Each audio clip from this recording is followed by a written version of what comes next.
Good evening, theater goers of Hopewell Valley, and welcome to our first ever virtual fall play, The Importance of Being Earnest. My name is Katie Rochon. I am the director and the theater teacher here at the high school, and along with Jeff Kelly, our technical theater teacher and director, we welcome you to the show this evening. What you're about to see is a first for us here in Hopewell Valley. The show was initially, it was cast over video. The auditions were virtual. The students rehearsed outside, socially distant, wearing masks, with the intent that the final product was going to be filmed in their own homes, sometimes by you, the parents, friends, and family of our students, and then edited together by our wonderful video editor, Damian Bartolacci, into the final product you are about to see this evening.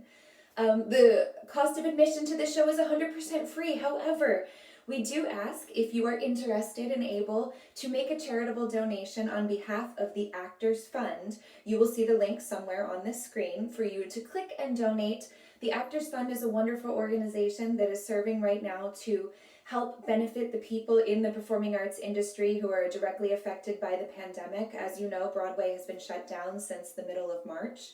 And there's a lot of people in this industry who are struggling to make ends meet and still create the art that they are so known for. So if you are interested and able, please feel free to click on those links. Any contribution will be greatly appreciated. Additionally, we are also accepting donations on the behalf of our MTPA, the Music Theater Parents Association, who does so many wonderful things for everyone here in the performing arts. We thank them. Without them, none of this would be possible. So thank you so much. We hope that you enjoy the show. Sit back, relax, and enjoy The Importance of Being Earnest.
Did you hear what I was playing, Lane?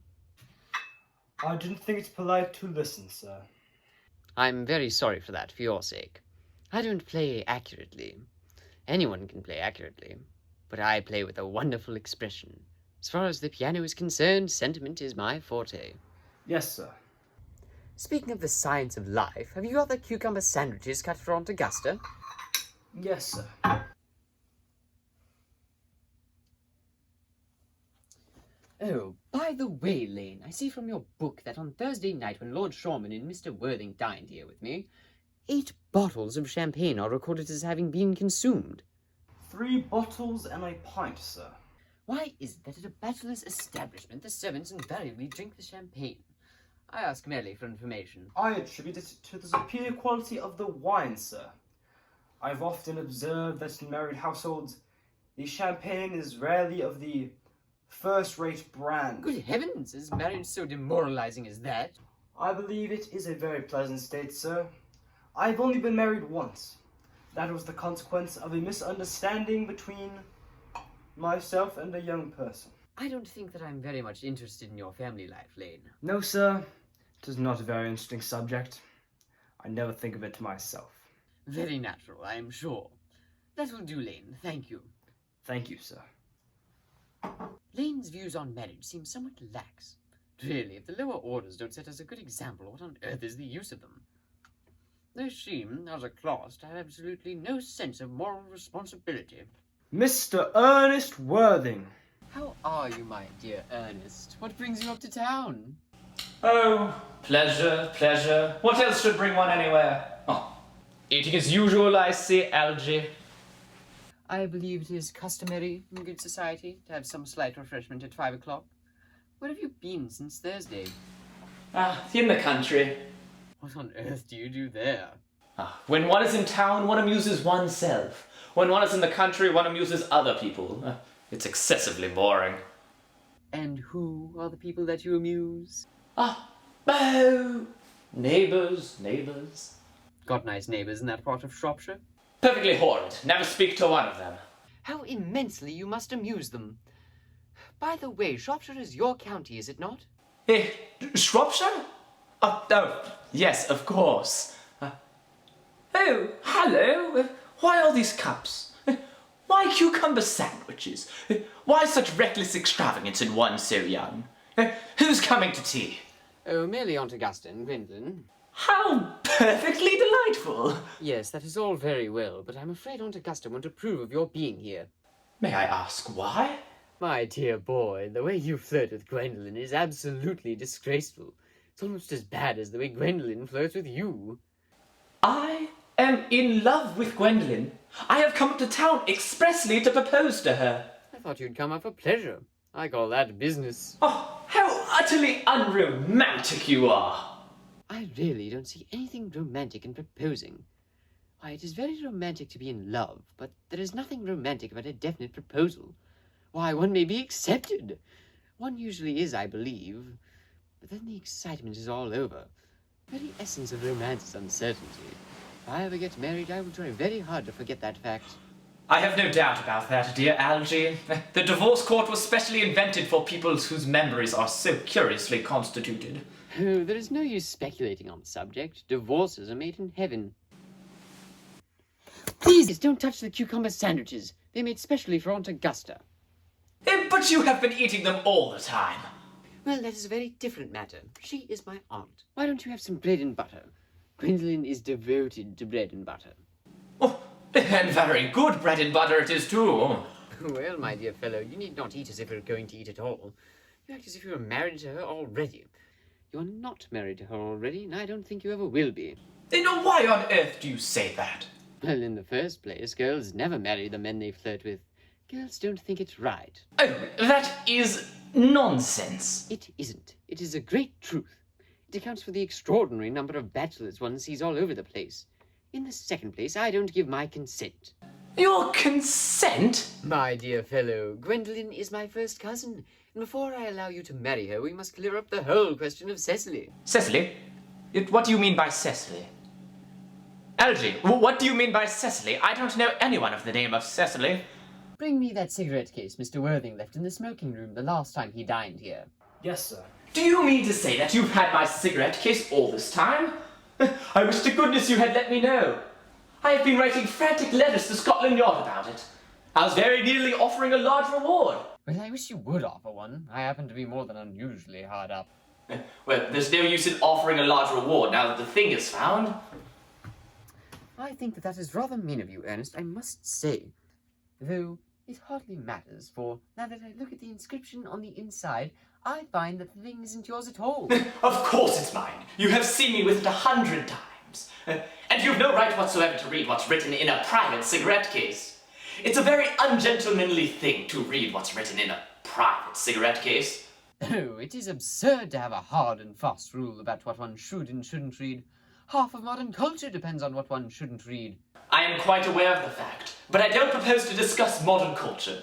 It isn't the sort of thing one should talk of in private. I simply want my cigarette case back. Yes, but this isn't your cigarette case. This cigarette case is a present from someone of the name of Cecily, and you said you didn't know anyone of that name. Well, if you want to know, Cecily happens to be my aunt.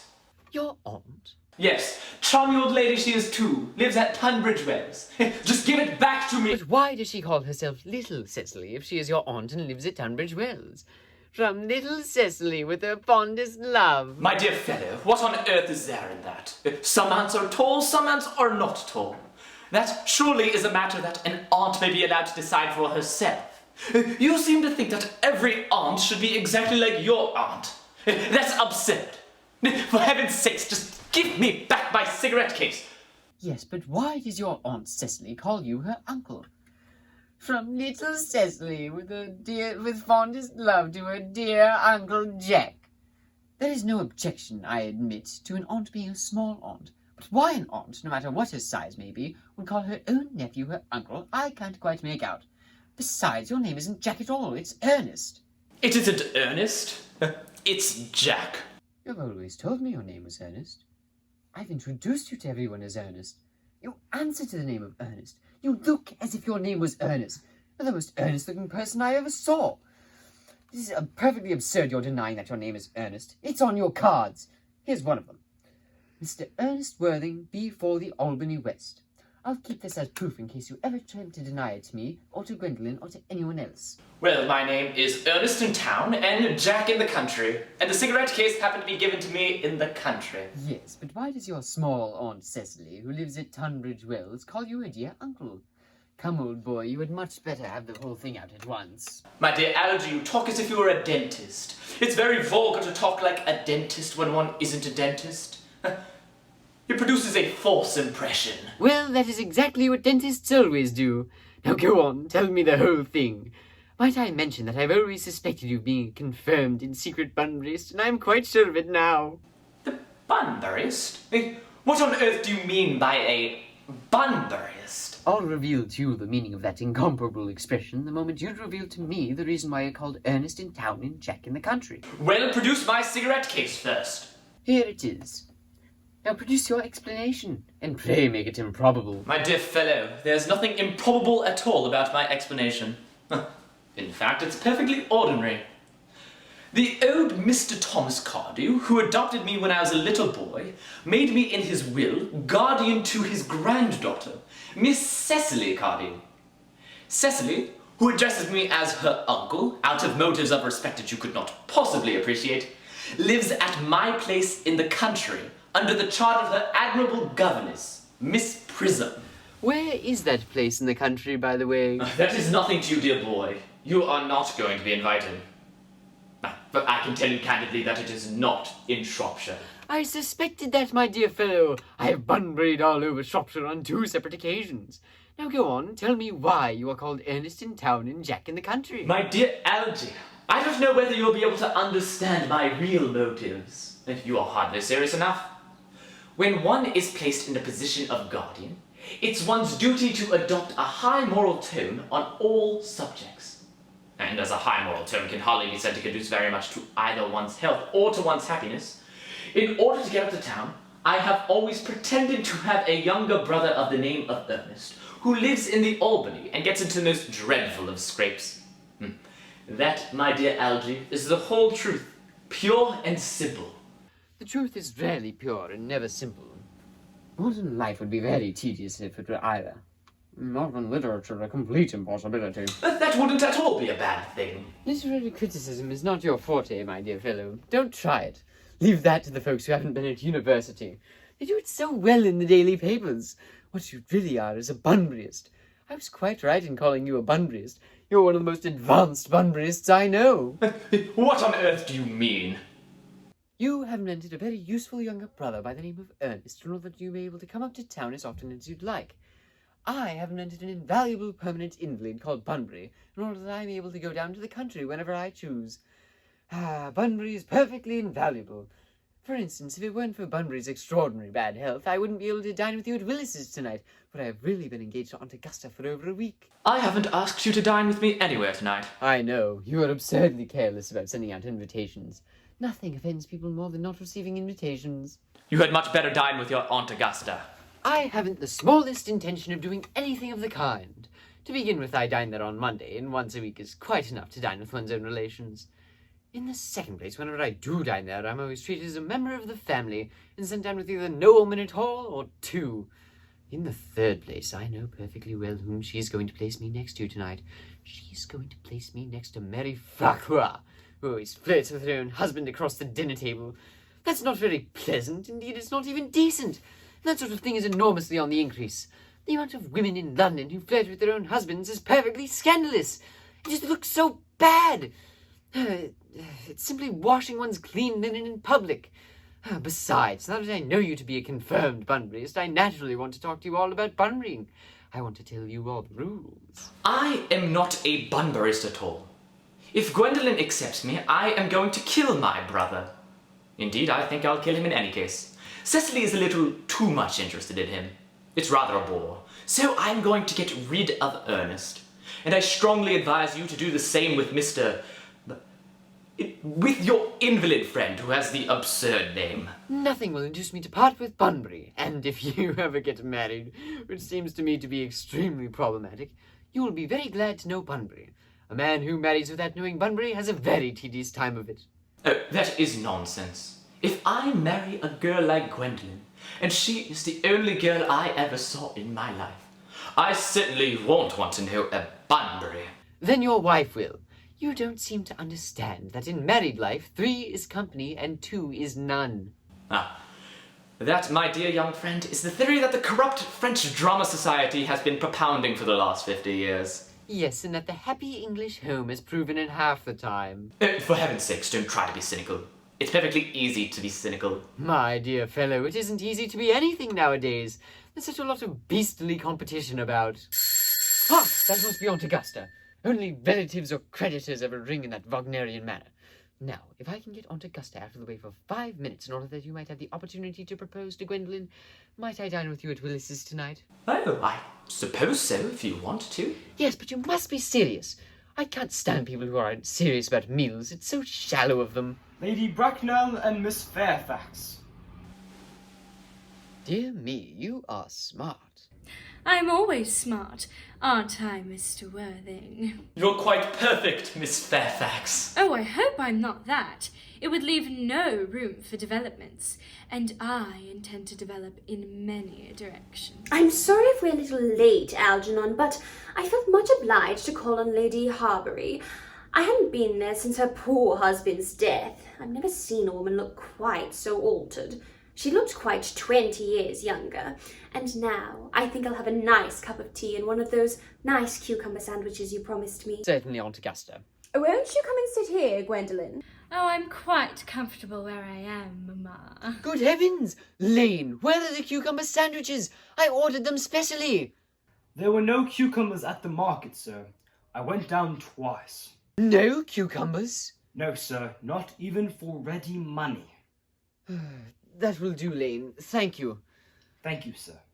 I am greatly distressed, Aunt Augusta, about there being no cucumbers in the market, not even for ready money.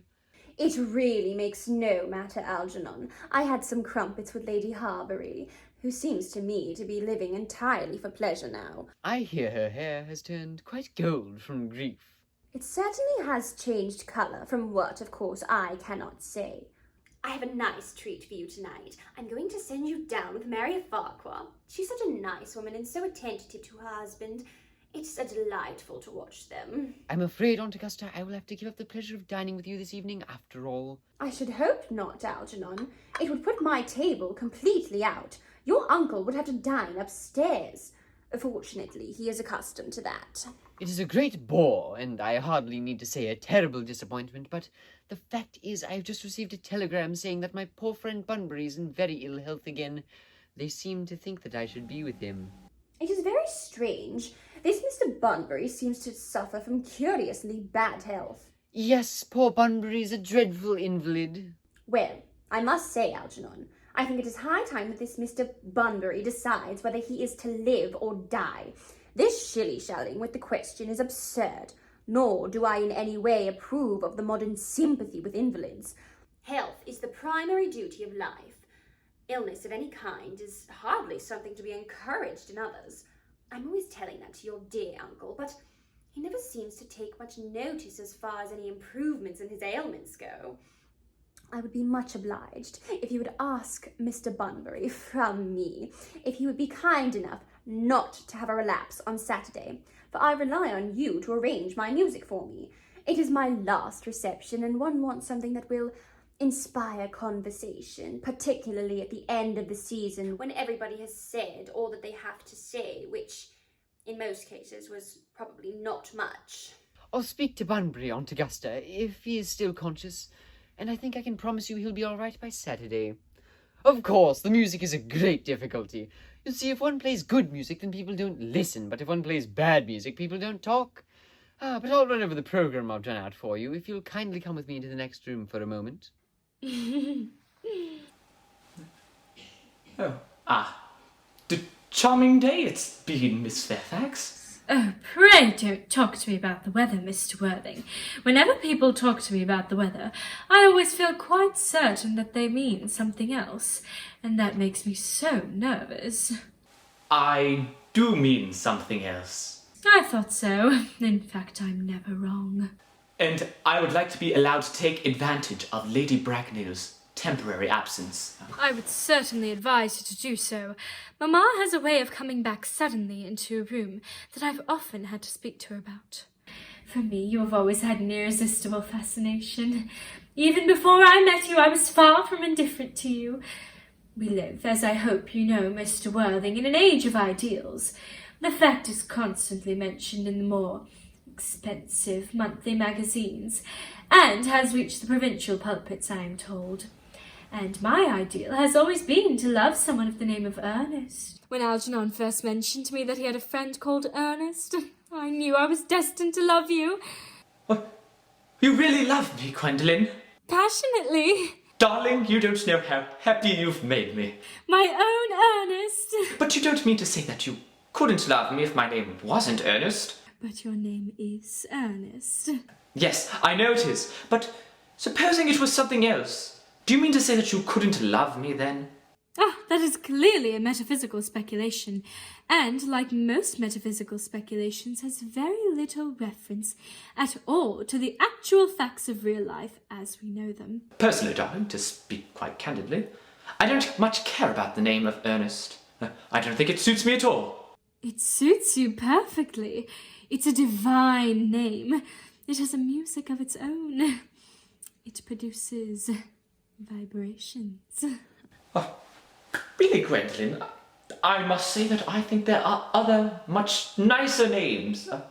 Jack, for instance. A charming name. Jack? Oh, no, there is very little music in the name Jack. If any at all, indeed. It does not thrill. It produces absolutely no vibrations. I have known several Jacks, and they all, without exception, were more than usually plain.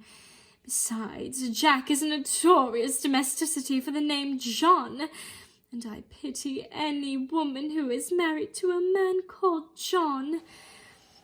She would never be allowed to know the entrancing pleasure of a single moment's solitude. The only really safe name is Ernest. Gwendolen, I must get christened at once. I mean, we must get married at once. There is no time to be lost. Married, Mr. Worthing? Well, surely. But you know that I love you. And you led me to believe, Miss Fairfax, that you were not entirely indifferent to me. I adore you, but you haven't proposed to me yet. Nothing has been said at all about marriage. The subject hasn't even been touched on. Well, may I propose now? I think it'd be an admirable opportunity. And to spare you any possible disappointment, Mr. Worthing, I think it only fair to tell you quite frankly that I am fully determined to accept you. Gwendolen! Yes, Mr. Worthing, what have you got to say to me? You know what I've got to say to you. Yes, but you don't say it. Gwendolen, will you marry me? Of course I will, darling. How long you've been about it. I'm afraid you've had very little practice in how to propose. My own one. I have never loved anyone in the world but you. Yes, but men often propose for practice. I know my brother Gerald does. All my girlfriends tell me so. What wonderfully blue eyes you have, Ernest. They're quite blue. I hope you'll always look at me just like that, especially when there are other people present. Gwendolen, what is the meaning of this? Mamma, I must beg you to retire. This is no place for you. Mr. Worthing and I are engaged to be married. Pardon me, but you are not engaged to anyone. Mr. Worthing, I have some questions to put you to. While I am doing that, Gwendolen, you will wait for me below in the carriage. Mama! The carriage, Gwendolen. Gwendolen, the carriage. You can take a seat, Mr. Worthing. Thank you, Lady Bracknell, but I prefer standing. I feel obliged to tell you that you are not down on my list of eligible young men. Though I do have the same list that the dear Duchess of Bolton has. We work together on it. But I am ready to enter your name should your answers be what a really affectionate mother requires.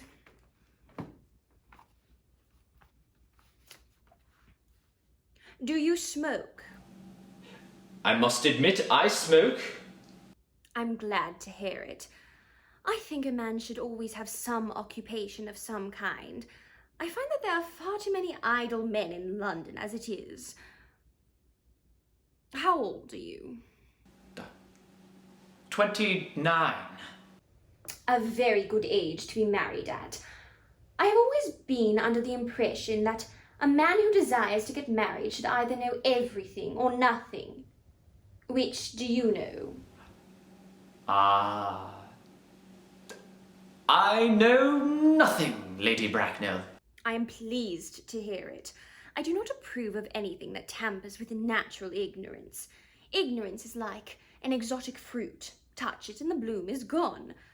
The whole theory of modern education is radically unsound, but fortunately in England at any rate, education produces no effect whatsoever. If it did, it would prove to be a serious danger to the upper class and probably lead to acts of violence in Grosvenor Square. What is your income? Between 7,000 and 8,000 a year. In land or in investments? In investments, chiefly. This is satisfactory. Between the duties expected from one during one's lifetime and the duties exacted from one after one's death, land ceases to be either a profit or a pleasure. It gives one position and prevents one from keeping it up. That's all that can be said about land. I have a house in the country with some land, of course, attached to it. About 1,500 acres. But I don't depend on that for my real income. In fact, as far as I can make out, the poachers are the only people who make anything out of it. A country house? How many bedrooms? Well, that can be cleared up later. You do have a townhouse, I suppose. A simple girl like Gwendolen cannot be expected to reside in a house in the country. Well, I own a house in Belgrave Square, but it is let by the year to Lady Bloxham. I can get it back whenever I like, at 6 months' notice. Lady Bloxham? I don't know her. Oh, she goes about very little. She's a lady, considerably advanced in years. Ah, nowadays that is of no guarantee of respectable character. What number in Belgrave Square? 149. The unfashionable side. I thought there was something, but that can be easily altered. Do you mean the fashion or the side? Both, if necessary. What are your politics? Well, I'm afraid I really have none. I'm a liberal unionist. Oh, they count as Tories. They dine with us in the evenings, at any rate. Now, on to minor matters. Are your parents both living? I have lost both my parents. Both? To lose one parent, Mr. Worthing, might be regarded as a misfortune, but to lose both parents seems almost careless. Your father was evidently a man of some wealth. Was he born in what the radical papers call the purple of commerce, or did he rise from the ranks of aristocracy? I'm afraid I don't really know. The fact is, Lady Bracknell, I said I had lost both my parents. It would be nearer the truth to say that my parents seem to have lost me. I don't actually know who I am by birth. I was found. Found? The late Mr. Thomas Cardew, an old man of a very charitable and kindly disposition, gave me the name of Worthing because he happened to have a first-class ticket to Worthing in his pocket at the time. Worthing is a place in Sussex. It's a seaside resort. Where did this charitable gentleman with a first-class ticket to a seaside resort find you? In a handbag. A handbag. Yes, Lady Bracknell, I was found in a handbag. A somewhat large, black leather handbag with handles to it. An inordinary handbag, in fact. In what locality did this Mr. James Cardew come across this ordinary handbag? In the cloakroom at Victoria Station. It was given to him in mistake for his own. The cloakroom at Victoria Station. The Brighton line. The line is immaterial. Mr. Worthing, I cannot help but express my bewilderment at what you have just told me. To be born, or at any rate bred in a handbag, seems to me to display an utmost contempt for the ordinary decencies of family life, and reminds one of the worst excesses of the French Revolution. I'm sure you can recall what that unfortunate movement led to. As for the particular locality in which the handbag was found, a cloakroom at a railway station might be seen to conceal a social indiscretion, and has probably been used for that purpose before now, but it could hardly be an assured bias for a good position in society. May I ask you then what you would advise me to do? I need hardly say that I would do anything in the world to ensure Gwendolyn's happiness. My suggestion to you, Mr. Worthing, would be to acquire some relations as soon as possible, and make a definite effort to produce one parent of either sex before the season is over. Well, I don't see how I could possibly manage to do that. I can produce the handbag at any moment. It's in my dressing room at home. I really think that should satisfy you, Lady Bracknell. Me, sir? What has it to do with me? You can hardly imagine that I or Lord Bracknell would allow our only daughter, a girl brought up with the utmost care, to marry into a cloakroom and form an alliance with a parcel. Good morning! Good morning.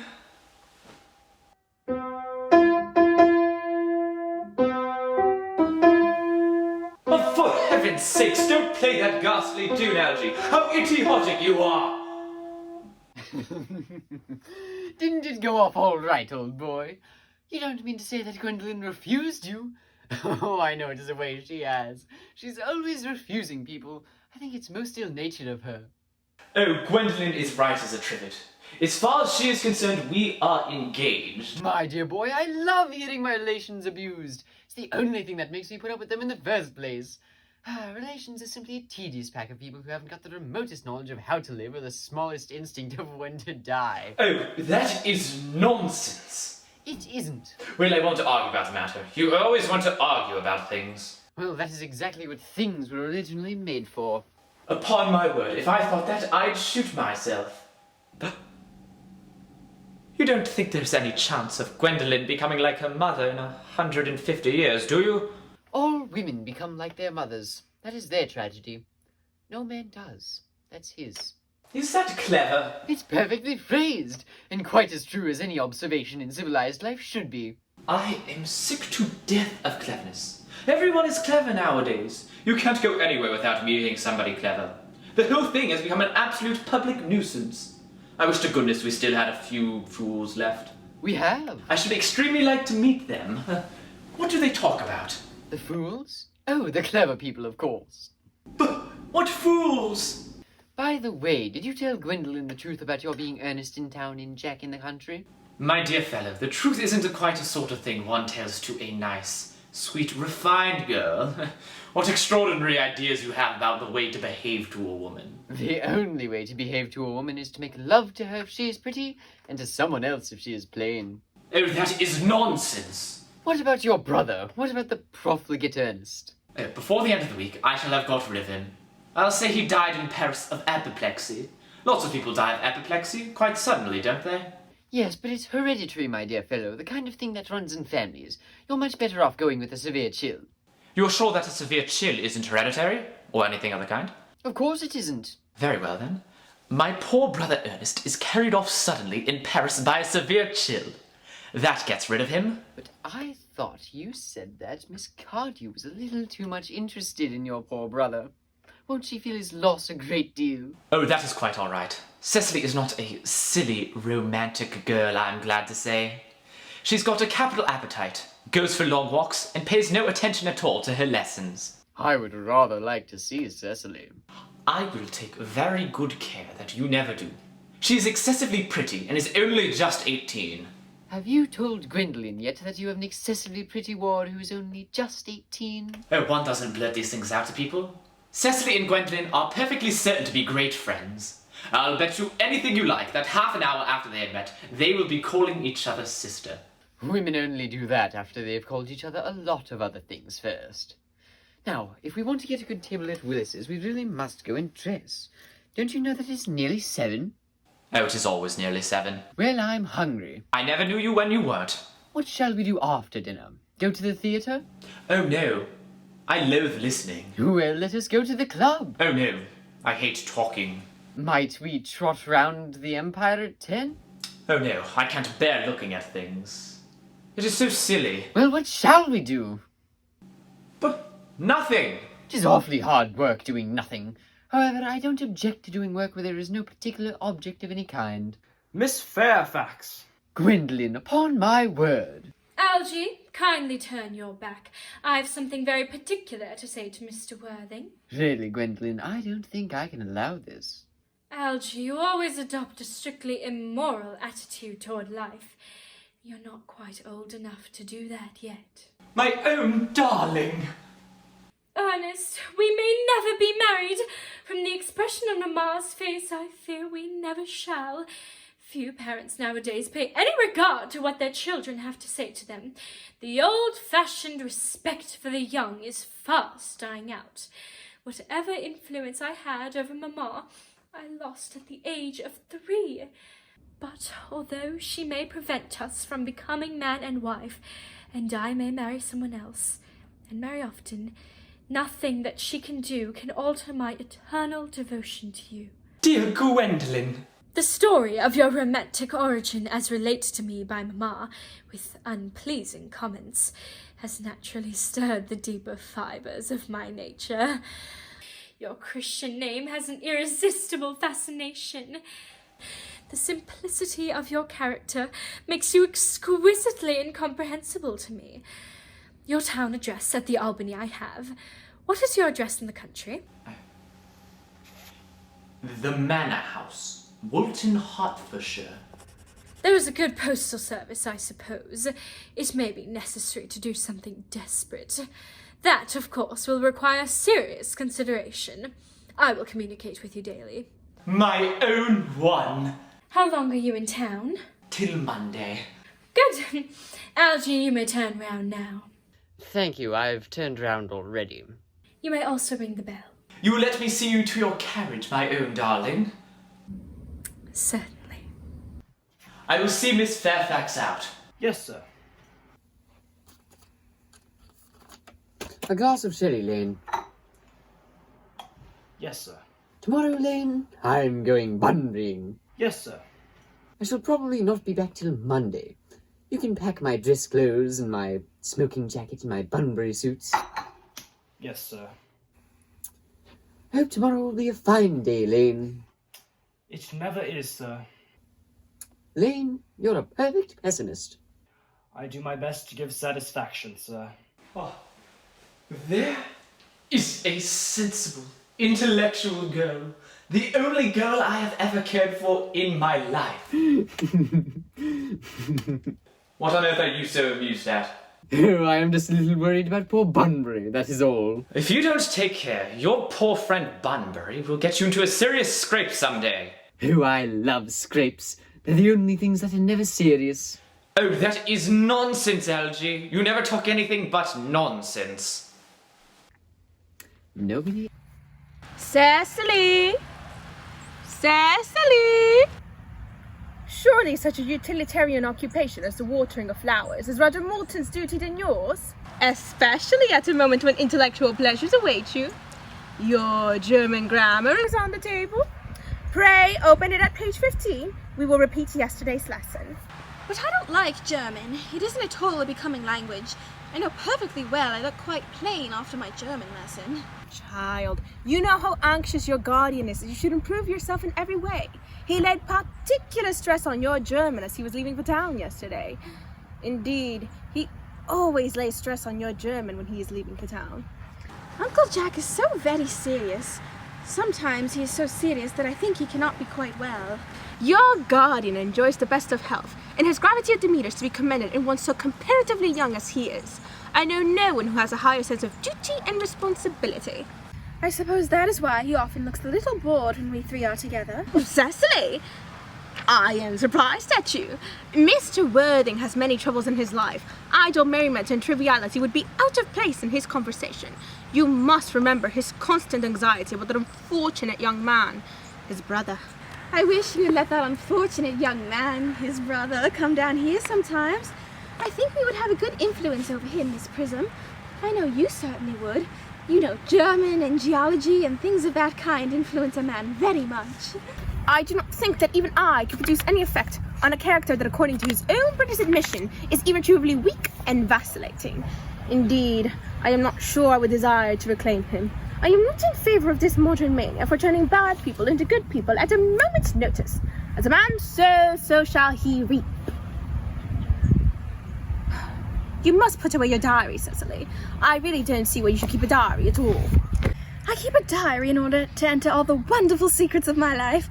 And if I didn't write them down, I should probably forget all about them. Memory, my dear Cecily, is a diary that we all carry about with us. Yes, but it usually chronicles the things that have never happened and couldn't possibly have happened. I think memory is responsible for nearly all the 3-volume novels the library sends us. Do not speak slightingly of the 3-volume novel, Cecily. I wrote one myself in earlier days. Did you really? How wonderfully clever you are, Miss Prism. I hope it did not end happily. I don't like novels that end happily. They depress me so much. The good ended happily and the bad unhappily. That is what fiction means. I suppose so, but it seems so very unfair. And was your novel ever published? Alas, no. The manuscript was unfortunately abandoned. I used the word in the sense of lost or misplaced. Do your work, child. These speculations are profitless. But I see dear Dr. Chasuble coming up through the garden. Dr. Chasuble! This is indeed a pleasure. And how are we this evening, Miss Prism? You are, I trust, well? Miss Prism has just been complaining of a slight headache. I think it would do her so much good to have a short stroll in the park with you, Dr. Chasuble. Cecily, I have not mentioned anything about a headache. Oh, yes, dear Miss Prism. Well, I felt it instinctively that you had a headache. Yes, I was thinking of that and not my German lesson when the rector came in. I hope, Cecily, you're not inattentive. I'm afraid I am. Oh, that is strange. Were I fortunate enough to be Miss Prism's pupil, I would hang upon her lips. I spoke metaphorically. My metaphor was drawn from bees. Mr. Worthing, I suppose, has not returned home from town yet? We do not expect until Monday afternoon. Ah, yes, he usually likes to spend his Sundays in London. He's not one of those whose sole aim is enjoyment, as by all accounts that unfortunate young man, his brother, seems to be. Oh, but I must not disturb Egeria and her pupil any longer. Egeria? My name is Letitia, Doctor. Oh, a classical allusion merely drawn from the pagan authors. I shall see you both no doubt at evensong. I think, dear Doctor, I will have a stroll with you. I find I have a headache after all, and the walk might do it good. With pleasure, Miss Prism, with pleasure. We might just go as far as the schools and back. That would be delightful. Cecily, you will read your political economy in my absence. The chapter on the fall of the rupee you may omit. It is somewhat too sensational. Even these metallic problems have their melodramatic side. Horrid political economy. Horrid geography. Horrid German. Mr. Ernest Worthing is just driven over from the station. He's brought luggage with him. Mr. Ernest Worthing, B4 the Albany West. Uncle Jack's brother? Did you tell him Mr. Worthing was in town? Yes, miss, he seemed very much disappointed. I mentioned that you and Miss Prism were in the garden, although he said he was anxious to speak with you privately for a moment. Ask Mr. Ernest Worthing to come out here, and I suppose you should talk to the housekeeper about a room for him. Yes, miss. I've never met any really wicked person before. I'm feeling rather frightened. I'm so afraid you look just like everyone else. He does. You are my little cousin Cecily, I am sure. You are under some strange mistake. I am not little. In fact, I believe I'm unusually tall for my age. But I am your cousin Cecily. You, I see from your card, are Uncle Jack's brother, my cousin Ernest, my wicked cousin Ernest. I'm really not wicked, cousin Cecily. You mustn't think that I am wicked. I know if you are not, then you've certainly been deceiving us all in a very inexcusable manner.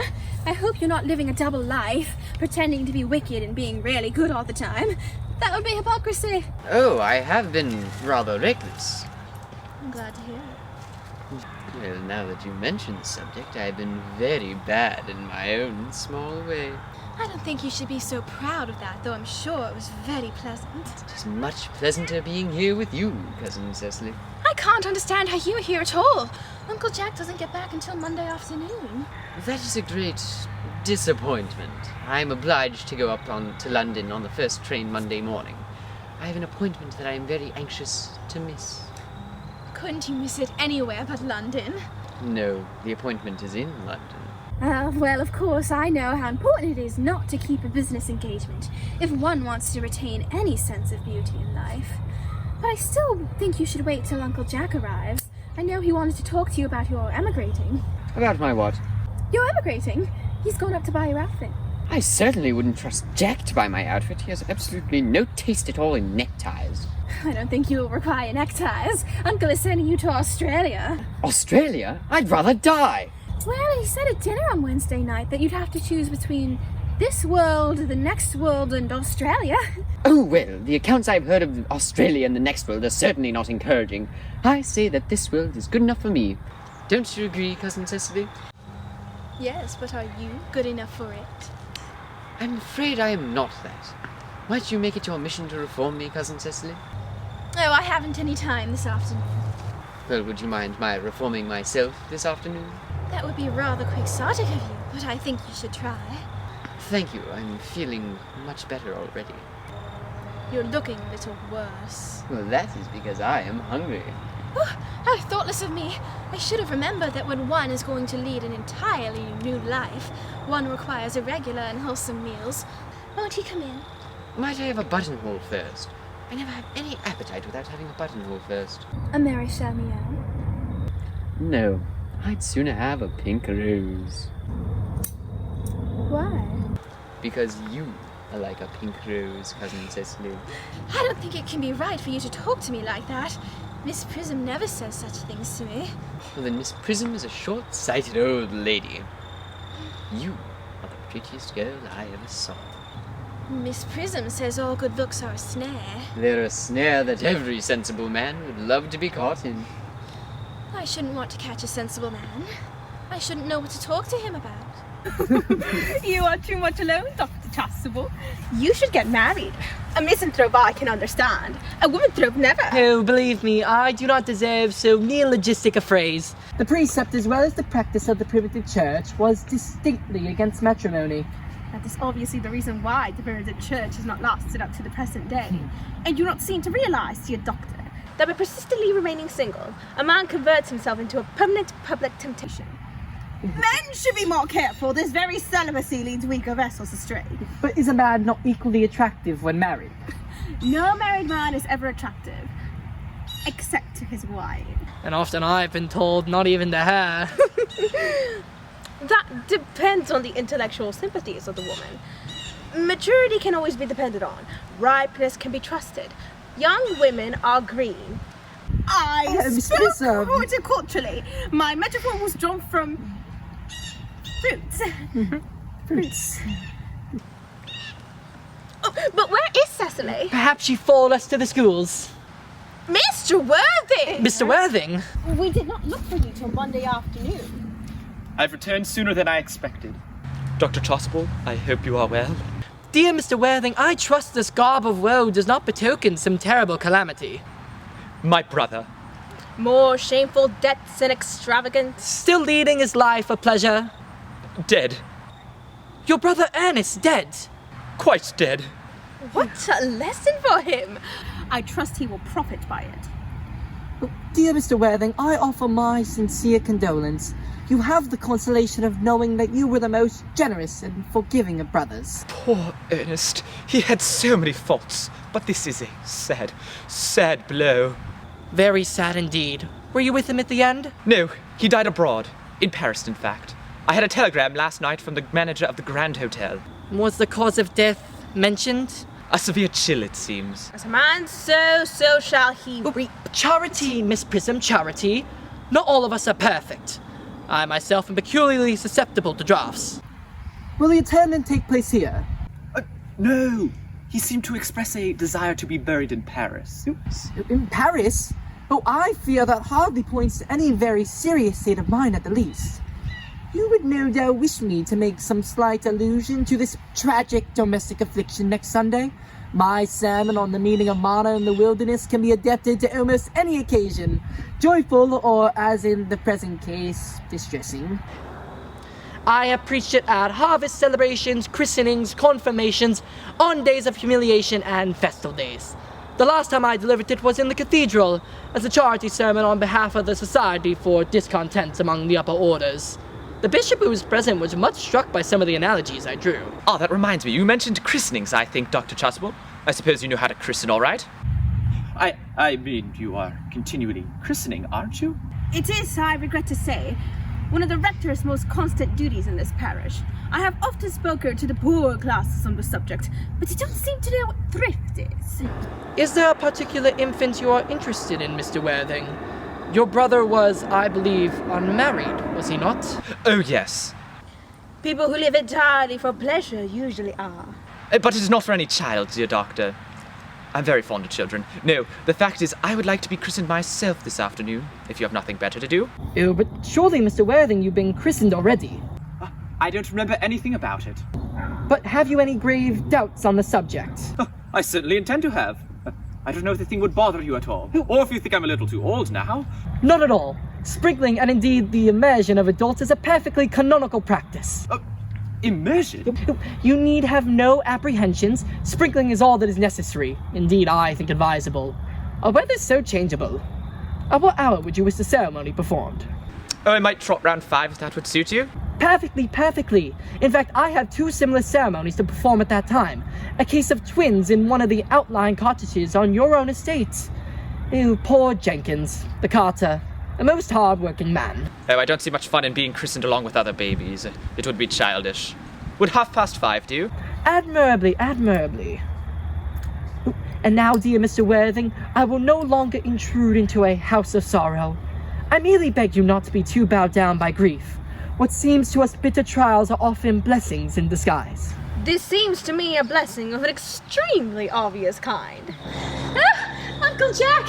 Oh, I'm so glad to see you back. What horrid clothes have you got on? Do go and change them. Cecily! My child! What is the matter, Uncle Jack? Do you look happy? You look as though you have a toothache, and I have such a wonderful surprise for you. Who do you think is in the dining room? Your brother? Who?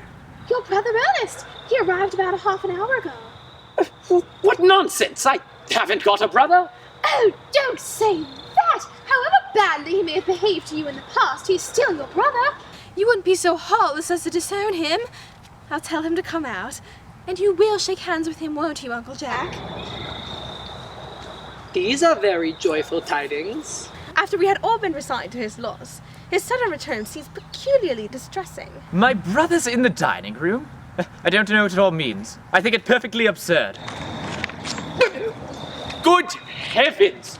Brother John, I've come up from town in order to tell you that I'm deeply sorry about all the trouble I've given you, and that I intend to be a better brother in the future.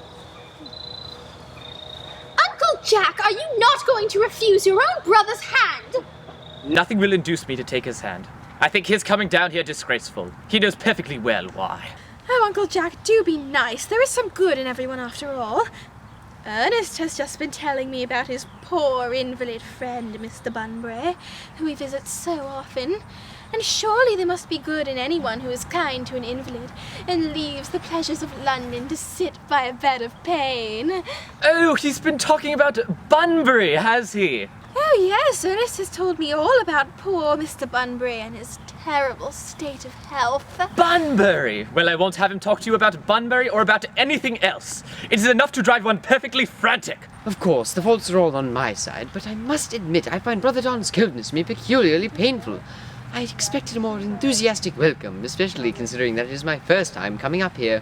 Uncle Jack, if you don't shake Ernest's hand, I will never forgive you. Never forgive me? Never, never, never! Well, then this shall be the last time I ever do it. It's pleasant, is it not, to see so perfect a reconciliation? I believe we ought to leave the two brothers together. Cecily, you will come with us? Certainly, Miss Prism. My little task of reconciliation is over. You've done a beautiful action today, dear child. We must not be premature in our judgments. I feel very happy.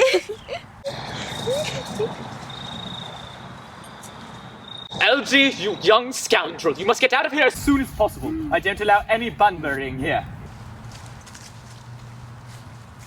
I've unpacked Mr. Earnest's things and put them in the room next to yours, sir. I suppose that is all right.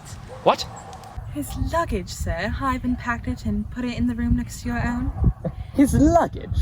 Yes, sir. 3 portmanteaus, 2 hat boxes, and a large luncheon basket. I can't stay for more than a week this time. Merriman, order the dog cart at once. Mr. Earnest has suddenly been called back to town. Yes, sir. What a fearful liar you are, Jack. I haven't been called back to town at all. Yes, you have. I haven't heard anyone call me. Your duty as a gentleman calls you. My duty as a gentleman has never interfered with my pleasures in the smallest degree. I can quite understand that. Well, Cecily is a darling. You are not to talk of Miss Cardew like that. I don't like it. Well, I don't like your clothes. Do go change them. You're perfectly ridiculous in them. It's childish to be in deep mourning for a man who is actually staying a whole week at your house as a guest. I call it grotesque. You are certainly not staying for a whole week as a guest or anything else. You have got to leave by the 4:05 train. I certainly won't leave you so long as you're in mourning. I think it most unfriendly. If I were in mourning, you would stay with me, I suppose. I think it most unkind if you didn't. Well, will you go if I change my clothes then? Yes, if you're not too long. I never saw anyone who took so long to dress with such little result. Well, at any rate, it's better than always being overdressed as you are. I make up for being occasionally overdressed by being immensely overeducated. Your vanity is ridiculous, your conduct an outrage, and your presence in my garden utterly absurd. However, you have got to catch the 4:05. I hope you'll have a pleasant journey back to town. This Bunburying, as you call it, has not been a particularly big success for you. I think it has been a great success. I am in love with Cecily, and that is everything. But I must see her before I go. I'll make arrangements for another Bunbury. Ah, there she is now. Oh, I merely came back to water the roses. I thought you were with Uncle Jack. He's gone to order the dog cart for me. Oh, is he going to take you for a nice drive? He's going to send me away. So we have got to part? I'm afraid so. It will be a most painful parting. It is always painful to part from people whom one has only known for a very brief space of time. The absence of friends one can endure with equanimity, and even a momentary separation from anyone to whom one has just been introduced is nearly unbearable. Thank you. The dog cart is waiting at the door, sir. It can wait, Merriman, for 5 minutes. Yes, miss. I hope it won't offend you, Cecily, if I state quite frankly and openly that you seem to me to be the visible personification of absolute perfection. I think your frankness does you a great credit, Ernest. If you'll allow me, I'll copy your remarks into my diary. Do you keep a diary? Oh, I would very much like to see it. May I? No, it is simply a very young girl's record of her own thoughts and impressions, and consequently meant for publication. When it appears in volume form, I do hope you'll order a copy. But pray, Ernest, don't stop. I delight in taking down from dictation. I've reached absolute perfection. You can go on. I'm quite ready for more. Oh, Ernest, don't cough. When one is dictating, one should always speak fluently and not cough. and I don't know how to spell a cough. Cecily, ever since I first laid eyes on your incomparable beauty, I've dared to love you wildly, passionately, devotedly, hopelessly. I don't think you should say that you love me wildly, passionately, devotedly, and hopelessly. Hopelessly doesn't seem to make much sense, does it? Cecily! The dog cart is waiting at the door, sir. Tell it to come round next week at the same hour. Yes, sir. Uncle Jack would be very annoyed if he knew you were staying on till next week at the same hour. Oh, I don't care about Jack. I don't care about anyone in the world but you. You'll marry me, won't you, Cecily? Oh, you silly boy, of course. Why, we have been engaged for the last 3 months. For the last 3 months? Yes, it'll be exactly 3 months on Thursday. But how did we become engaged? Well, ever since dear Uncle Jack first confessed to us that he had a younger brother who was very wicked and bad, you, of course, have formed the chief topic of conversation between myself and Miss Prism. And anyone who is often talked about is always very attractive. One feels there must be something in him after all. I dare say it was foolish of me, but I fell in love with you, Ernest. Darling, but when was the engagement actually settled?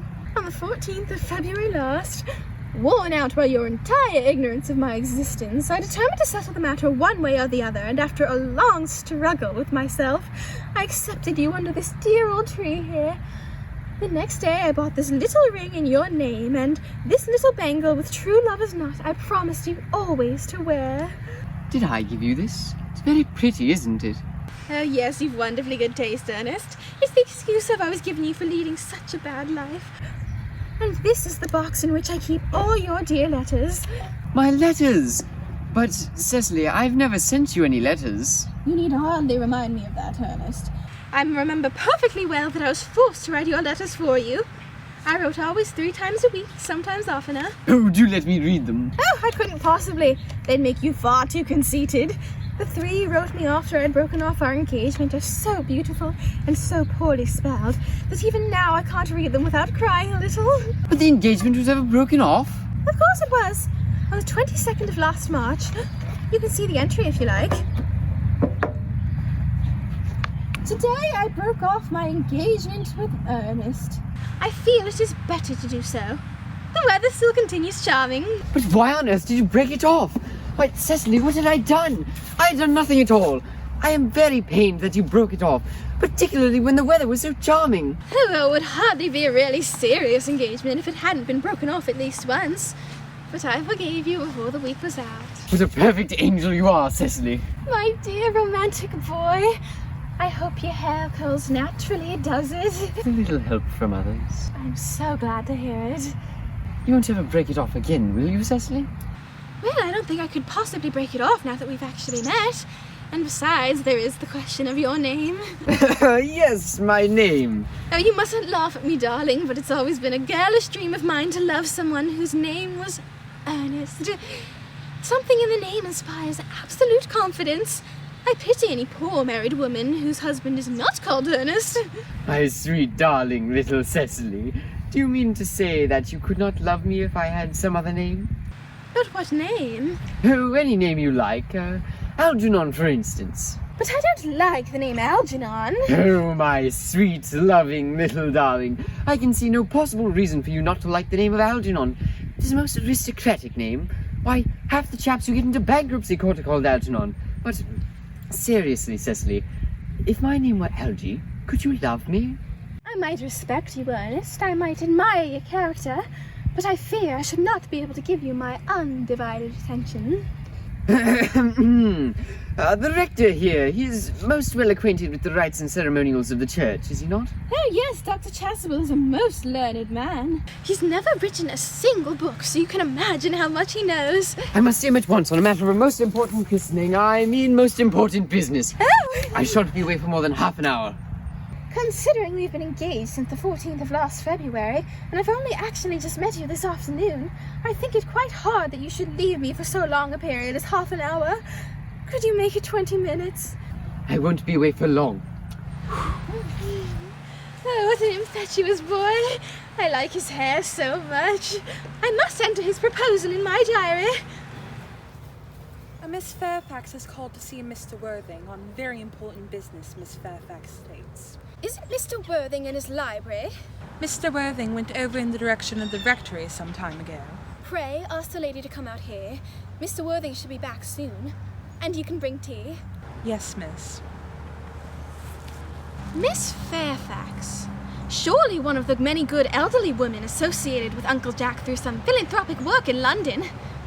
I don't very much like women who are interested in philanthropic work. It is so forward of them. Miss Fairfax? Pray, let me introduce myself to you. My name is Cecily Cardew. Cecily Cardew. What a very sweet name. Something tells me that we're going to be great friends. I like you already more than I can say. How nice of you to like me so much after we've known each other such a comparatively short time. Pray, sit down. You will allow me to call you Cecily? With pleasure. And you will always call me Gwendolyn, won't you? If you wish. Then that is all quite settled, is it not? I hope so. Perhaps this might be a favourable opportunity for my mentioning who I am. My father is Lord Bracknell. You have heard of Papa, I suppose. I don't think so. Well, outside the family circle, Papa, I am glad to say, is entirely unknown. I think that is quite as it should be. The home seems to me the proper sphere for the man. And once a man begins to neglect his domestic duties, he becomes painfully effeminate, does he not? And I don't like that. It makes men so very attractive. Cecily, Mamma, whose views on education are remarkably strict, has brought me up to be extremely short-sighted. It's part of a system. So do you mind my looking at you through my glasses? Not at all, Gwendolyn. I am very fond of being looked at.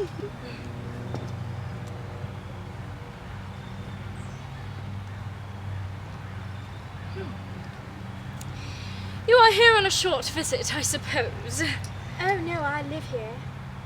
Really? Your mother, no doubt, or some female relative of advanced years, resides here also. Oh no, I have no mother, nor in fact any relations. Indeed. My dear guardian, with the assistance of Miss Prism, has the arduous task of looking after me. Your guardian? Yes, I am Mr. Worthing's ward. Oh, that is strange. He never mentioned to me that he had a ward. How secretive of him. He grows more interesting hourly. But I cannot say that the news inspires me with feelings of unmixed delight. Cecily, I'm very fond of you. I've liked you ever since I met you, but I'm bound to state that now that I know that you're Mr. Worthing's ward, I cannot help expressing a wish that you were, well, just a little older than you seem to be, and not quite so very alluring in appearance. In fact, if I may speak candidly... Oh, pray do. I think whenever one has anything unpleasant to say, one should always be quite candid. Well, to speak with perfect candour, Cecily, I wish that you were fully 42 and more than usually plain for your age. Earnest has a strong, upright nature. He is the very soul of truth and honour. Disloyalty would be as impossible to him as deception. But even men of the noblest possible character are extremely susceptible to the influences of the physical charms of others. Modern, no less than ancient history, provides us with many most painful examples of what I refer to. If it were not so, indeed history would be quite unreadable. I beg your pardon, Gwendolyn. Did you say Earnest? Yes. Oh, but it is not Mr. Earnest Worthing who is my guardian. It is his brother, his elder brother. Oh, Earnest never mentioned to me that he had a brother. I'm sorry to say they have not been on good terms for a long time. Ah, that accounts for it. And now that I think of it, I don't think I've heard any man mention his brother. The subject seems distasteful to most men. The subject seems distasteful to most men. Cecily, you have lifted a load from my mind. I was growing almost anxious. It would have been terrible if a cloud had come across a friendship like ours, would it not? Of course, you're quite sure that it's not Mr. Earnest Worthing who is your guardian. Quite sure. In fact, I am going to be his. I beg your pardon. Oh, dearest Gwendolyn, there's no reason I should make a secret of it to you. Our little county newspaper is sure to chronicle the fact next week. Mr. Ernest Worthing and I are engaged to be married. My darling Cecily, I think there must be some slight error. Mr. Ernest Worthing is engaged to me. The announcement will appear in the Morning Post on Saturday at the latest. I'm afraid you must be under some strange misconception. Ernest proposed to me exactly 10 minutes ago.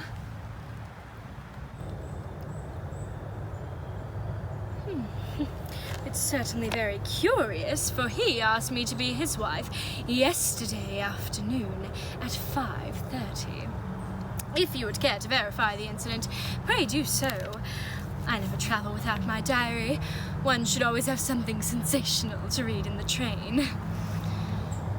I'm so sorry, dear Cecily, if it is any disappointment to you, but I'm afraid I have the prior claim. Dearest Gwendolen, it would distress me more than I can tell you if it caused you any mental or physical anguish, but I feel bound to point out that since Ernest proposed to you, he clearly has changed his mind. If the poor fellow has been entrapped into any foolish promise, I shall consider it my duty to rescue him at once, and with a firm hand. Whatever unfortunate entanglement my dear boy may have got into, I will never reproach him with it after we are married.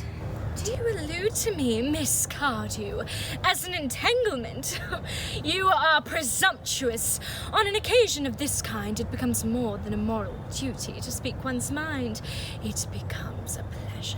Do you suggest, Miss Fairfax, that I entrapped Ernest into an engagement?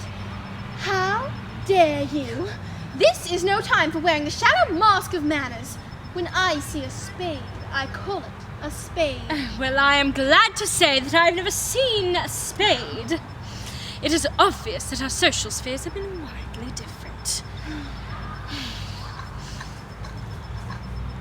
Shall I lay the tea here as usual, miss? Yes, as usual.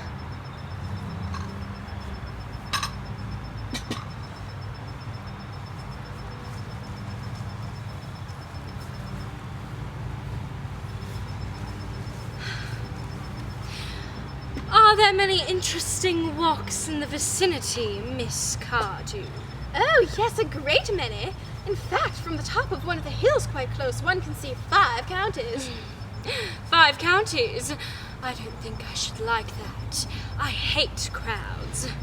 I suppose that is why you live in town. What a beautiful garden you have, Miss Cardew. So glad you like it, Miss Fairfax. I didn't know there were this many flowers in the country. Oh, well, flowers are as common here, Miss Fairfax, as people are in London. Personally, I cannot understand how anybody manages to exist in the country, if anybody who is anybody does. The country always bores me to death. Ah, that is what the newspapers are calling agricultural depression, is it not? I believe the aristocracy are suffering from it very much just at present. It is almost an epidemic among them, I have been told. May I offer you some tea, Miss Fairfax? Thank you. Detestable girl, but I require tea.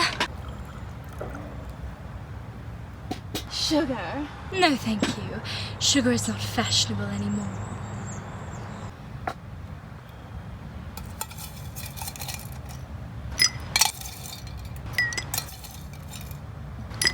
Cake or bread and butter? Bread and butter, please. Cake is rarely seen at the best houses nowadays. Hand this to Miss Fairfax.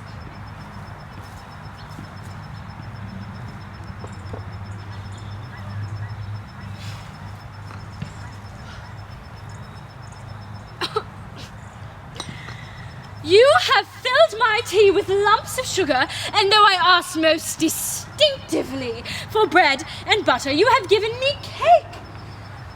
I am known for the gentleness of my disposition and the extraordinary sweetness of my nature, but I warn you, Miss Cardew, you may go too far. To save my poor, innocent, trusting boy from the machinations of any other girl, there are no lengths to which I would not go. From the moment I saw you, I distrusted you. I felt you were false and deceitful. I am never deceived in such matters. My first impressions of people are invariably right. It seems to me, Miss Fairfax, that I am trespassing on your valuable time. No doubt you have many other calls of a similar character to make in the neighborhood. Ernest, my own Ernest. Gwendolen, darling. A moment. May I ask if you are engaged to be married to this young lady? To dear little Cecily? Of course not. What could have put such an idea into your pretty little head? Thank you. You may. I knew there must be some misunderstanding. Gwendolen, the man who is at present gazing so lovingly into your eyes, is my guardian, Mr. John Worthing. I beg your pardon? This is Uncle Jack. Jack! Oh! Here is Ernest. Cecily, my own love. A moment. May I ask, are you engaged to be married to this young lady? To which young lady? Good heavens, Gwendolen! Yes, to good heavens, Gwendolen. I mean Gwendolen. Of course not. What could have put such an idea into your pretty little head? Thank you. You may. I felt there was some slight error. The man who is currently gazing so lovingly into your eyes is my cousin, Mr. Algernon Moncrief. Algernon Moncrief! Oh, are you called Algernon? I cannot deny it. Oh! Is your name really John? I could deny it if I liked. I could deny anything if I liked. But my name certainly is John. It's been John for years. Gross deception has been practiced on both of us. My poor wounded Cecily. My sweet wronged Gwendolen. You will call me sister, will you not? There is one question I would like to ask my guardian. An admirable idea. Mr. Worthing, where is your brother Ernest? We are both engaged to be married to your brother Ernest, so it is a matter of some importance to us to know where your brother Ernest is at present. Gwendolen, Cecily, it pains me very much to be forced to speak the truth. It is the first time in my life I've ever been reduced to such a painful position, and I am really quite inexperienced in anything of the kind. But I will tell you frankly that I have no brother Ernest. I have no brother at all.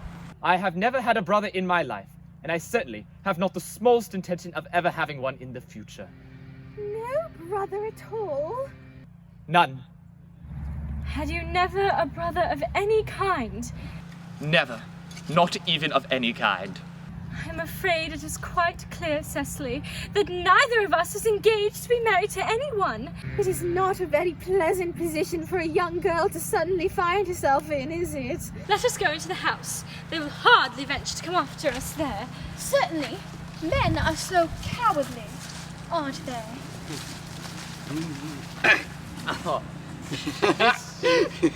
This ghastly state of things is what you call bunburying, I suppose. Yes, and a wonderful Bunbury it is too. The most wonderful Bunbury I've ever had in my life. Well, you have no right whatsoever to bunbury here. Oh, one has the right to Bunbury whatever one pleases. Every serious Bunburyist knows that. A serious bunburyist? Good heavens! What on earth you're serious about, I haven't got the slightest idea. About everything, I suppose. You have an absolutely trivial nature. Well, the only small satisfaction I have in the whole of this wretched business is that your friend Bunbury is quite exploded. You won't be able to run down to the country quite so often as you used to, dear Algie, and a very good thing, too. Your brother's a little off colour, isn't he, dear Jack? You won't be able to come up to London quite so frequently as your wicked custom was. Not a bad thing, either. As for your conduct towards Miss Cardew, I must say that you're taking in a sweet, simple, innocent girl like that is quite inexcusable, to say nothing of the fact that she is my ward. I can see no possible defence at all for your deceiving a brilliant, clever, and thoroughly experienced young lady like Miss Fairfax, to say nothing of the fact that she is my cousin. I wanted to be engaged to Gwendolen. That is all. I love her. Well, I wish to be engaged to Cecily. I adore her. There is certainly no chance of your marrying Miss Cardew. I don't think there's very much likelihood, Jack, of your and Miss Fairfax being united. Well, that is no business of yours. Well, if it was my business, I wouldn't talk about it. Only people like stockbrokers do that. And then merely at dinner parties. How you can sit there, calmly eating muffins when we are in this horrible trouble I can't make out. You seem to me to be perfectly heartless. Well, I can't eat muffins in an agitated manner. The butter would probably get on my cuffs. One must always eat muffins quite calmly. This is the only way to eat them. I say it's perfectly heartless you're eating muffins at all, under the circumstances. When I am in trouble, eating is the only thing that consoles me. Indeed, when I am in really great trouble, as anyone who knows me intimately will tell you, I turn away everything except for food and drink. I'm certainly eating muffins because I am unhappy. Besides, I'm particularly fond of muffins. Well, there is no reason you should eat them all in that greedy way. Oh, I wish you'd have tea cake instead. I don't like tea cake. Good heavens, I suppose a man may eat his own muffins in his own garden. But you have just said it was perfectly heartless to eat muffins. I said it was perfectly heartless of you, under the circumstances. That is a very different thing. That may be, but the muffins are the same. Algie, I wish to goodness you would go. You can't ask me to go without having dinner first. I never go without my dinner. It's absurd. Only people like vegetarians and the like do that. Besides, I have just made an arrangement with Dr. Chasuble to be christened at 5:45 under the name of Earnest. My dear fellow, the sooner you give up that nonsense, the better. I have just made arrangements this morning with Dr. Chasuble to be christened myself at 5:30, and I will naturally take the name of Earnest. Gwendolen would wish it. We can't both be christened Earnest. It's absurd. Besides, I have the perfect right to be christened if I like. There is no evidence at all that I have ever been christened by anyone. I should think it extremely probable I never was, and so does Dr. Chasuble. It's entirely different in your case. You have been christened already. Yes, but I have not been christened for years. Yes, but you have been christened. That is the important thing. Quite so. So I know my constitution can stand it. If you're not quite sure about your ever having been christened before, I would not venture on it now. It might make you seriously unwell. You cannot possibly have forgotten that very recently someone very closely connected to you nearly died in Paris of a severe chill. Yes, but you said yourself that a severe chill was not hereditary. It used to be, but I dare say it is now. Science is always making wonderful improvements in things. No, that is nonsense. You are always talking nonsense. Jack, you're at the muffins again. I wish you wouldn't. There are only 2 left. Besides, I have told you I am particularly fond of muffins. But I hate tea cake. Then why on earth do you serve it up for your guests? Some ideas you have on hospitality. Algernon, I have already told you to go. I don't want you here. Why won't you go? Well, I haven't finished my tea yet. Besides, there are still 2 muffins left. The fact that they did not follow me at once into the house as anyone else would have seems to me to show that they have some sense of shame left. They have been eating muffins. That looks like repentance.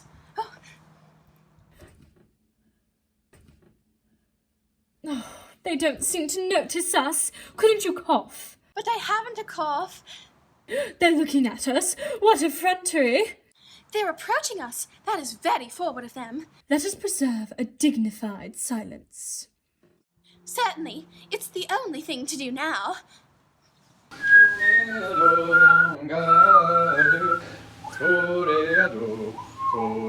This dignified silence seems to produce an unpleasant effect. A most distasteful one. But we will not be the first to speak. Certainly not. Mr. Worthing, there is just something very particular I have to ask you. Gwendolen, your common sense is invaluable. Mr. Moncrief, would you kindly answer me the following question? Why did you pretend to be my guardian's brother? In order that I might have the opportunity of meeting you. That certainly seems to be a satisfactory explanation, does it not? Yes, dear, if you can believe him. I don't. But that does not affect the wonderful beauty of his answer. True, in matters of grave importance, style, not sincerity, is the vital thing. Mr. Worthing, what explanation can you offer to me for pretending to have a brother? Was it in order that you might have an opportunity of coming up to see me as often as possible? Can you doubt it, Miss Fairfax? I have the gravest doubts upon the subject, but I intend to crush them. This is not the moment for German scepticism. Their answers seem quite satisfactory, Especially Mr. Worthing's. That seems to me to have the stamp of truth upon it. I am more than content with what Mr. Moncrief said. His voice alone inspires credulity. So you think we should forgive them? Yes, I mean no. True, I'd forgotten there are principles at stake here that one cannot surrender. Which of us should tell them? The task is not a pleasant one. Could we not both speak at the same time? An excellent idea. I nearly always speak at the same time as other people. Will you take the time from me? Certainly. Your Christian names are still an insuperable barrier. That is all. Our Christian names is at all, but we are going to be christened this afternoon. For me, are you ready to do this terrible thing? I am. To please me, are you ready to face this fearful ordeal? I am. Darling!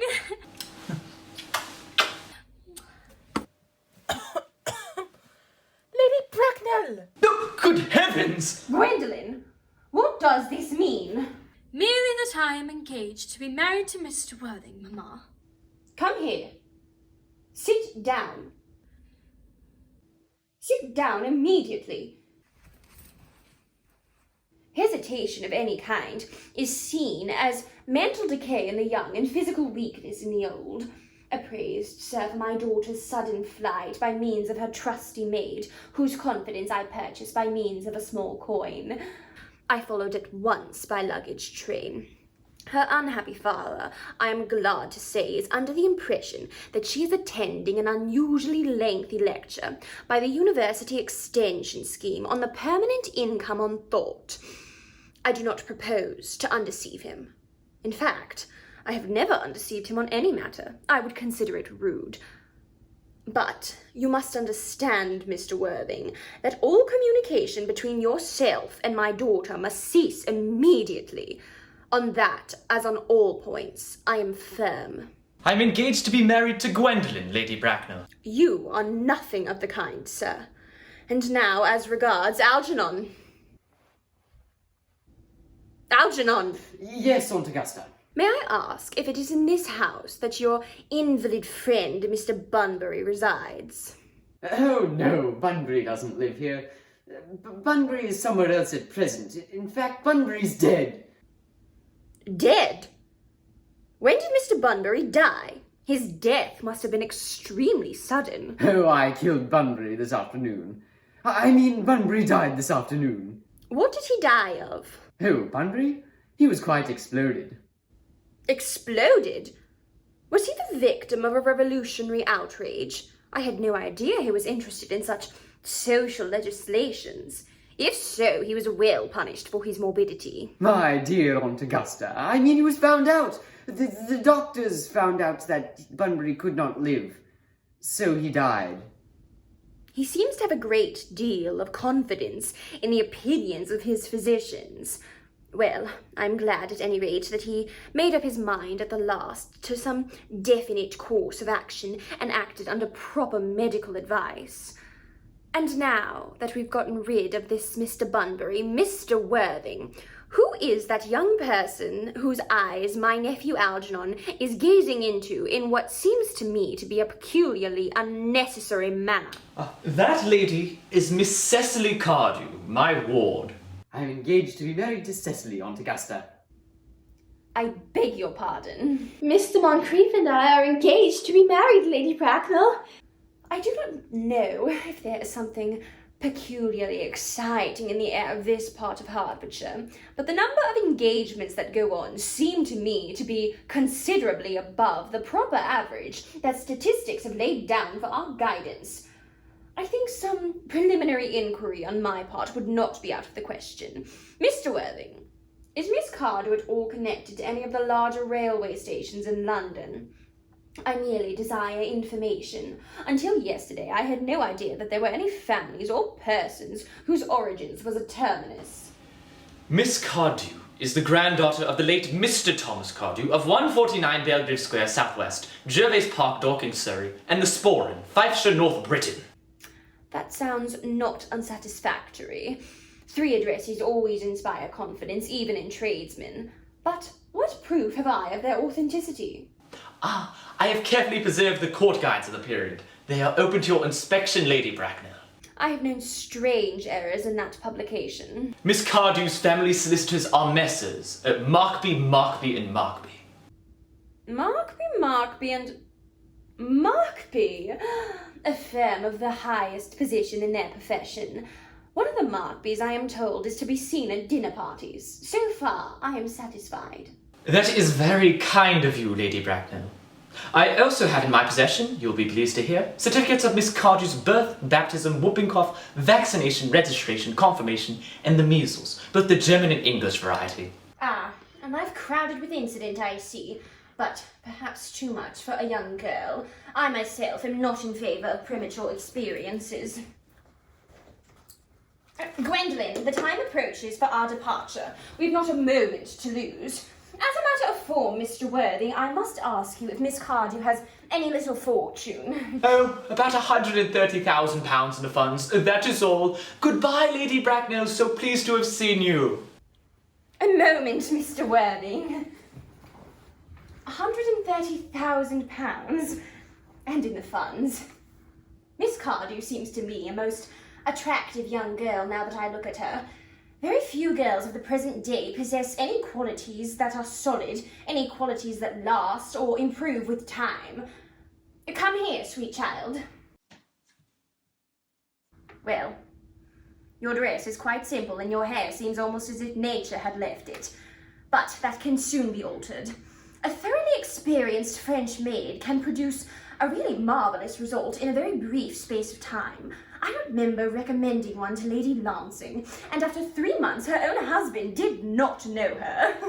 And after 6 months, nobody knew her. Kindly turn round, sweet child. No, the side view is what I want. Yes, just as I suspected. There are distinct social possibilities in Miss Cardew's profile. The two weak points in our age are its want of principle and its want of profile. The chin a little higher, dear. Style largely depends on the way the chin is worn. It is worn very high as seen in present. Algernon. Yes, Aunt Augusta. There are distinct social possibilities in Miss Cardew's profile. Cecily is the sweetest, dearest, prettiest girl I ever saw. I don't care tuppence for social possibilities. Never speak disrespectfully of society, Algernon. Only people who can't get in do that. Miss Cardew, I'm sure you're well aware that Algernon has nothing but his debts to depend on, but I do not approve of mercenary marriages. When I met Lord Bracknell, I had no fortune of any kind, but I never dreamed of letting that stand in my way. I suppose I must give my consent. Thank you, Aunt Augusta. Cecily, you may kiss me. Thank you, Lady Bracknell. You may also address me as Aunt Augusta. Thank you, Aunt Augusta. The marriage, I think, had better take place quite soon. Thank you, Aunt Augusta. To speak frankly, I am not in favour of long engagements.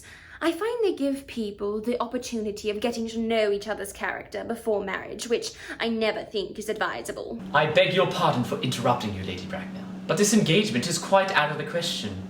I am Miss Cardew's guardian, and she cannot marry without my consent until she comes of age. That consent I absolutely decline to give.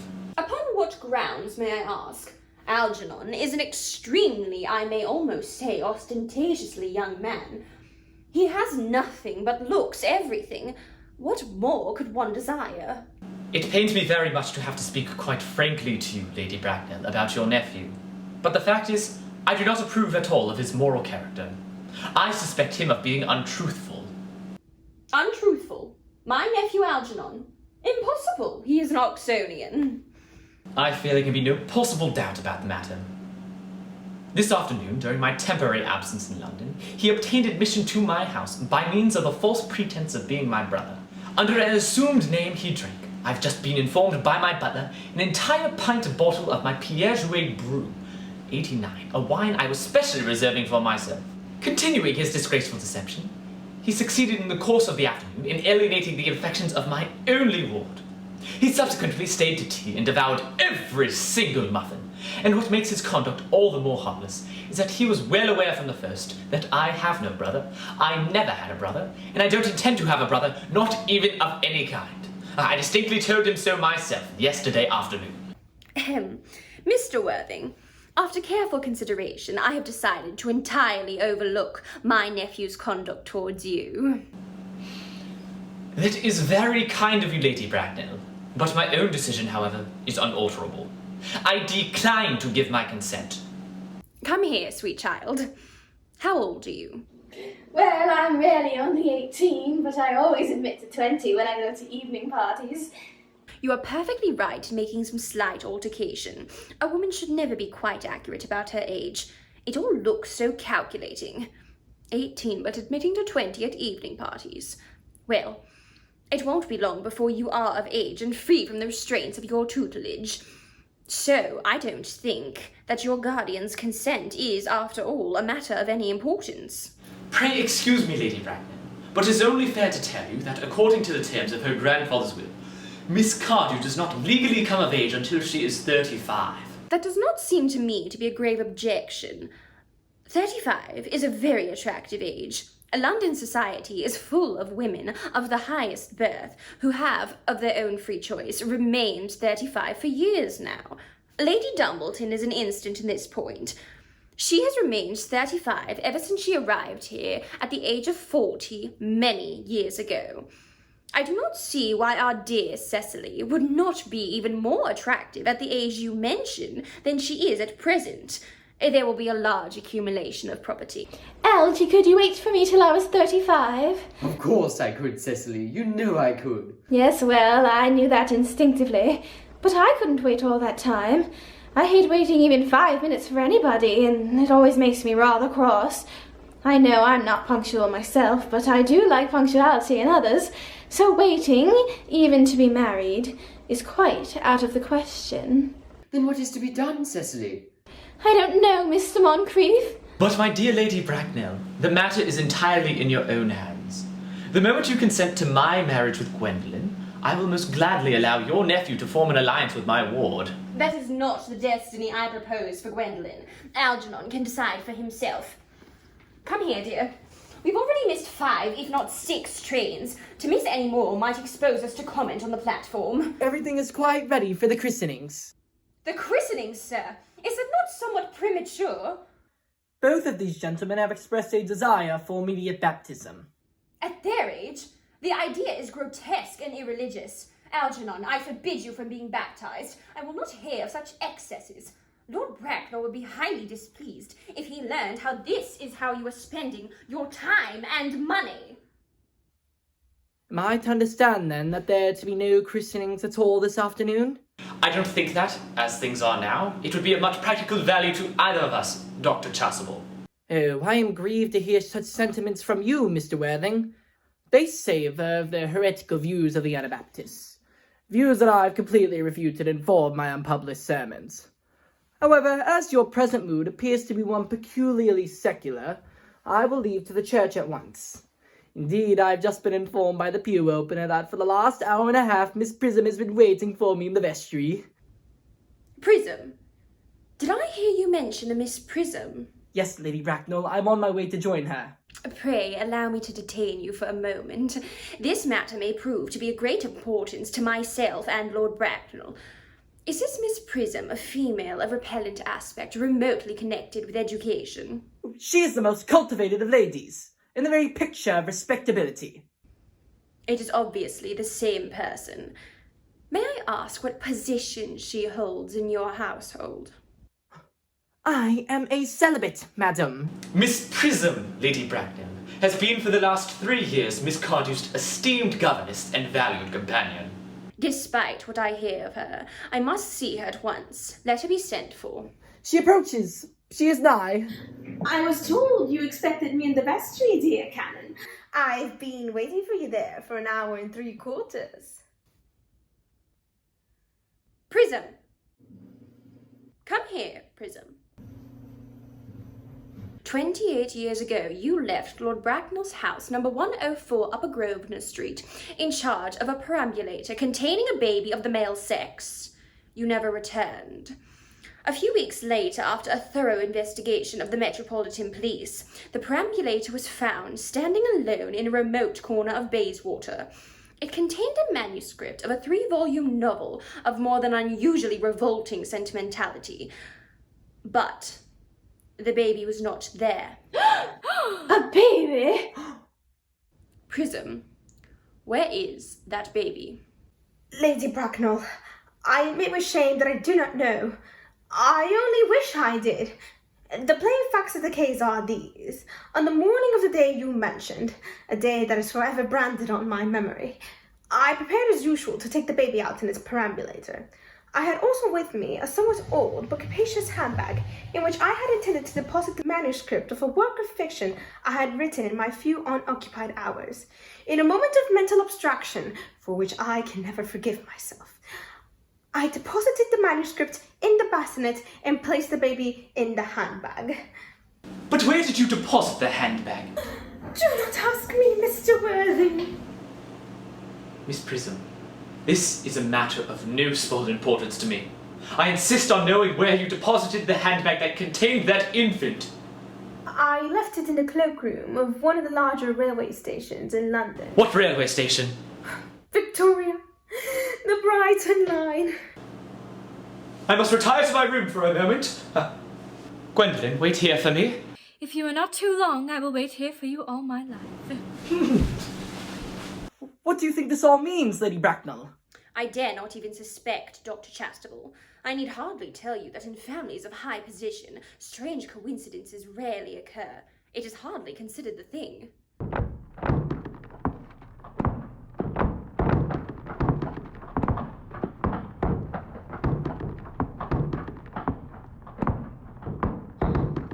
Uncle Jack seems strangely agitated. Your guardian has a very emotional nature. This noise is extremely unpleasant. It sounds as if he's having an argument. I dislike arguments of any kind. They are often vulgar and convincing.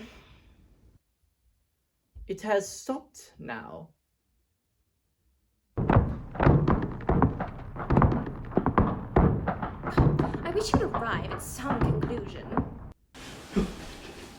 Is this the handbag, Miss Prism? Examine it carefully before you speak. The happiness of more than one life depends on your answer. It seems to be mine. Yes, here is the injury it received through the upsetting of a Gower Street omnibus in younger and happier days. Here is the stain on the lining, caused by the explosion of a temperance beverage, an incident which occurred at Leamington. And here, on the lock, are my initials. I had forgotten that in extravagant mood I had had them placed there. The bag is undoubtedly mine. I am delighted to have it so unexpectedly returned to me. It has been a great inconvenience being without it all these years. Miss Prism, more is restored to you than this handbag. I was the baby you placed in it. You? Yes, Mother! Mr. Worthing, I am unmarried. Unmarried? I do not deny this is a serious blow. But after all, who has the right to cast a stone against one who has suffered? Cannot repentance wipe out an act of folly? Why should there be one law for men and another for women? Mother, I forgive you! Mr. Worthing, there is some error. There is the woman who can tell you who you really are. Lady Bracknell, I hate to seem so inquisitive, but would you kindly inform me to who I am? I'm afraid the news I have to give you will not altogether please you. You are the son of my poor sister, Mrs. Moncrief, and consequently, Algernon's elder brother. Algy's elder brother? Oh, then I have a brother after all. I always knew I had a brother. I always said I had a brother. Cecily, how could you have ever doubted that I had a brother? Dr. Chasuble, my unfortunate brother. Miss Prism, my unfortunate brother. Gwendolyn, my unfortunate brother. Oh, Algy, you young scoundrel. You'll have to treat me with more respect in the future. You have never behaved to me like a brother in all your life. Well, not till today, old boy, I admit. I did my best, however, although I was out of practice. My own one? But what own are you? Now that you've become someone else, what is your Christian name? Good heavens, I had quite forgotten that point. Your decision on the subject of my name is irrevocable, I suppose. I never change, except in my affections. What a noble nature you have, Gwendolyn. Then the question better be cleared up at once. Aunt Augusta, a moment. At the time when Miss Prism left me in the handbag, had I been christened already? Every luxury that money could buy, including christening, was lavished on you by your fond and doting parents. Being the eldest son, you were naturally christened after your father. Yes, but what was my father's Christian name? I cannot at the present recall what the General's Christian name was, but I have no doubt that he had one. He was an eccentric man, I admit, but only in his later years, and that was due to the Indian climate and marriage and indigestion and things like that. Algy, can't you recollect what our father's Christian name was? My dear boy, we were never even on speaking terms. He died before I was a year old. Oh, his names would appear in the army list of the period, I suppose. Aunt Augusta? The General was essentially a man of peace, except in his domestic life. But I have no doubt that his name would appear in any military directory. The army lists for the last 40 years out here. These delightful records should have been my constant study. Let's see. M. Generals. Malum, Max Bomegli. What ghastly names they have. Mark B. Migsby, Mobs, Moncrief. Lieutenant 1840, Captain, Lieutenant Colonel, Colonel, General, General 1869. Christian names. Earnest John. I always told you, Gwendolyn, that my name was Earnest, didn't I? Well, it is Earnest after all. I mean, it naturally is Earnest. Ernest, my own Ernest. I knew from the start that you could have no other name. Gwendolyn, it is a terrible thing for a man to find out suddenly that he has been telling nothing but the truth all his life. Can you forgive me? I can, for I feel that you are sure to change. My own one! Letitia! Frederick, at last. Cicely, at last! Gwendolyn, at last! My nephew, you seem to be displaying signs of triviality. On the contrary, Aunt Augusta, I've now realized for the first time in my life the vital importance of being earnest.